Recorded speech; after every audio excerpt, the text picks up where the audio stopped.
وقال فرعون ذروني أقتل موسى وليدع ربه إني أخاف أن يبدل دينكم أو أن يظهر في الأرض الفساد.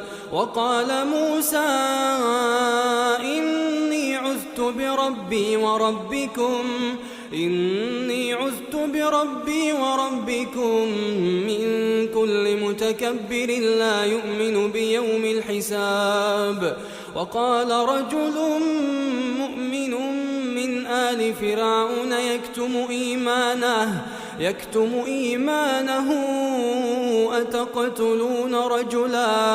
أتقتلون رجلا أن يقول ربي الله